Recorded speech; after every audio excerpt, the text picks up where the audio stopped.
اللهم لك الحمد كما ينبغي لجلال وجهك وعظيم سلطانك. اللهم لك الحمد حتى ترضى ولك الحمد إذا رضيت ولك الحمد بعد الرضا. اللهم صل على محمد النبي الأمي وعلى آله وسلم تسليما كثيرا. صل عليه. دي صلى الله عليه وسلم. رب اشرح لي صدري ويسر لي أمري واحلل عقدة من لساني يفقه قولي. السلام عليكم ورحمة الله وبركاته. Que la paix d'Allah subhanahu wa ta'ala, sa miséricorde et ses bénédictions soient sur vous, mes frères et sœurs partout dans le monde. Bonjour. Un frère tunisien m'a posté un commentaire en me demandant de faire un sujet sur la prière, la salat. J'ai trouvé son commentaire phénoménal. J'ai trouvé son commentaire un des plus beaux commentaires qui a été posé sur mon mur Facebook depuis que j'ai commencé. Et j'ai senti un cœur qui ne veut que le bien pour ses frères. Et regardez la Tunisie, alhamdoulilah, qui nous a engendré ce monsieur, la ilaha illallah, avec tout ce que les malheureux ont fait pour détruire l'islam en Tunisie. Regardez, alhamdoulilah, comment la Tunisie, ça revient, alhamdoulilah. On cloue le bec, on ne dit plus rien et on lit le commentaire sans aucun commentaire. Salam alaikum wa rahmatullahi wa barakatuh. Il y a un sujet que j'estime pour ma part primordial et la base de toute bonne conduite, incha'Allah. C'est l'importance de la prière qui est le deuxième pilier de l'islam. Je lis le lien entre le serviteur et son Seigneur. La frontière qui sépare le musulman et le non-croyant. La frontière qui sépare le musulman et le non-croyant. Un des plus beaux commentaires qui a été fait sur la prière. Pour ma part, l'une des armes que fait naître Satan pour affecter notre Ummah, c'est la notion de musulman non pratiquant. Et il est sorti d'où cette notion? Eh oui, musulman non pratiquant. Et quel fléau cette idée pour tous. Il faut réveiller nos frères et nous-mêmes pour être endurants dans notre combat, car c'est une guerre. Ce qui différencie un musulman d'un mécréant, c'est la salat. Ce qui différencie un musulman d'un non-musulman d'un mécréant, c'est la salat. Il ne l'a pas inventé, c'est ce que Muhammad sallallahu alayhi wa sallam dit. Tu ne manges pas du porc, ne bois pas d'alcool, tu fais le ramadan, soit. Satan te fait donner bonne confiance, mais comme toute parole du prophète Muhammad sallallahu alayhi wa sallam, il faut les prendre au sens propre comme au sens figuré. Et au même titre que nous croyons au Coran, parole de Dieu, lorsque notre prophète sallallahu alayhi wa sallam dit « Ce qui différencie un musulman d'un non-croyant, c'est la salat », eh bien, posons-nous la question, fais-tu la prière? Sinon, eh bien, comme un théorème ou une règle mathématique, 1 plus 1 égale 2. Pas de prière égale non-musulman. Oui, pas de prière égale non-musulman. J'insiste sur ce point. Faites le rappel, car Satan a corrompu et aveuglé trop de jeunes et de moins jeunes, et de vieux, malheureusement, je rajoute, et de vieux. Et le seul connaisseur que ce message éveille la réflexion et la crainte chez les frères et sœurs, ne vous laissez pas avoir. Alors, je repose la question. Es-tu musulman? Es-tu musulmane, chers frères, chères sœurs? Il faut souligner l'importance de cet acte de soumission qui nécessite un vrai travail en profondeur et qu'il faut atteindre le khushu', la spiritualité interne dans la prière, c'est-à-dire le recueillement en toute humilité, ce qui est la condition de la prière, ces éléments qui constituent une sunna.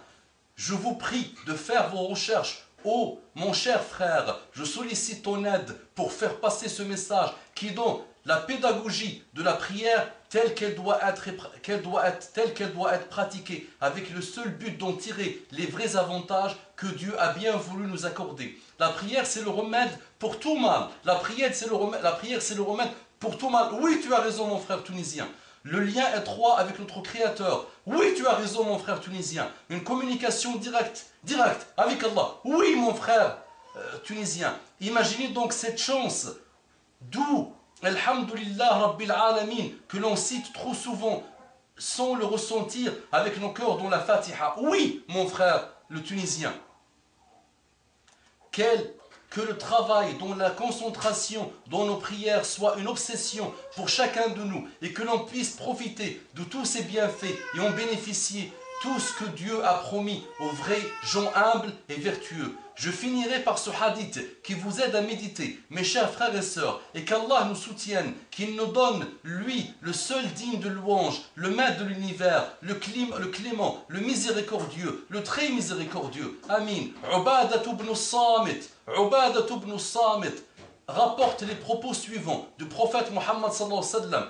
La première science spirituelle que les gens perdront est la prière. Bientôt, on entrera dans les mosquées, comble sans qu'aucun fidèle ne soit concentré dans la prière. Je le redis, la première science spirituelle que les gens perdront est la prière. Bientôt, on entrera dans des mosquées, comble sans qu'aucun fidèle ne soit concentré dans sa prière. Ce hadith est rapporté par At-Tirmidhi, numéro 2653. Le Cheikh Al-Albani le qualifie d'authentique, voire Sahih Sunan At-Tirmidhi. Ce message, je le poste non pas pour juger ou condamner qui que ce soit, juste un rappel qui fasse l'effet donc d'un choc électrique, qu'il réveille les consciences, Inch'Allah, pour un retour à la vérité, car la vérité reste la vérité, et Dieu seul est le seul connaisseur. Ne vous privez pas du vrai bonheur, faites passer le message, la salat, un joyau dans la vie des hommes, la ilaha illallah.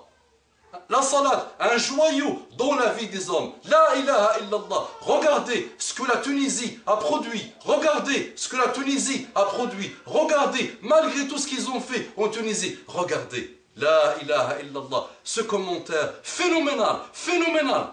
Je vais le transformer en article, Inch'Allah. Et crois-moi, mon frère tunisien Abdel, je suis avec toi, Inch'Allah. Et nous sommes nombreux. Tous, Inch'Allah, on va essayer de se battre doucement, intelligemment, gentiment, avec douceur, avec bonheur, avec joie, pour aider nos frères à revenir vers la pureté de l'islam. Comment tu peux prétendre que tu es musulman sans faire la prière? Comment tu peux parler d'une notion extraterrestre, satanique, qui vient de chez le colonisateur, qui t'a insufflé ces mauvaises choses dans ton cerveau? Comment tu crois à cette notion de croyants et non-croyants, de pratiquants et non-pratiquants? Il y a la notion de musulmans et de kafir, il n'y a pas d'autre. Musulmans, kafir, pas d'autre.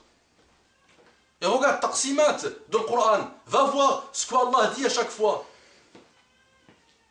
Il n'y a pas nous, chez nous, ça, il n'y a pas. On a divisé tellement la société dans des malheurs. Il n'y a pas tout ça. Même les surnoms, tous les surnoms, les pseudos, ça n'existe pas. Muslim, kafir, point à la ligne. Il n'y a pas entre les deux. C'est quoi cette jeunesse? Les jeunes, vous voulez la paix, vous voulez le bonheur, vous voulez être des ingénieurs, vous voulez être des docteurs, vous voulez réussir, vous voulez que vos parents soient fiers de vous, vous voulez changer votre monde, vous voulez changer la planète, vous voulez changer vous-même, vous voulez ne jamais connaître la fornication, vous voulez jamais connaître la zik, la musique, tous ces malheurs, vous voulez être des gens qui vont ressembler à Al-Bukhari, à Ibn Taymiyyah, à Saad ibn Abi Waqqas avant, à Al-Izz ibn Abd Salam, à des gens qui ont changé le monde.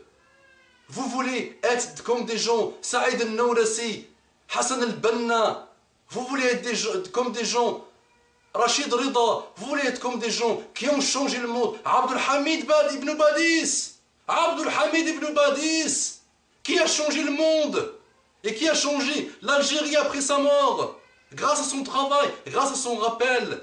Et il a en plus étudié en Tunisie. Oui, Abdel al-Tunisien. La Tunisie a produit Abdel le Tunisien. Mais la Tunisie, Zaytouna, chez Zaytouna, dans la Zaytouna qu'Ibn Badis a étudié. Vous voulez être des gens qui vont changer le monde ou vous voulez être des cadavres ambulants? Vous voulez être des morts vivants, vous voulez être des cadavres ambulants, vous voulez être des musulmans qui changent le monde. La prière, connexion avec Allah subhanahu wa ta'ala, au débit total, extraordinairement au débit. Tu te connectes avec Allah subhanahu wa ta'ala 5 fois par jour minimum, sinon il y a les surrogatoires. Plus tu vas vers Allah subhanahu wa ta'ala, plus tu atteins un niveau, des horizons insoupçonnés de bonheur. Plus Allah met la baraka dans ton rizq, la baraka dans ton épouse, la baraka dans tes enfants, la baraka dans ta vie, la crainte et la haïba des gens par rapport à toi. Personne. Il y aura toujours une ligne rouge entre toi et entre tous ceux, entre tout le monde, entre tous ceux. Tu as toujours un respect. Ce qui donne ce respect, la hiba, la salat. أقول قولي هذا وأستغفر الله لي ولكم فاستغفروه إنه كان غفارا رحيما. اللهم صل على محمد النبي الأمي وعلى آله وسلم تسليما كثيرا.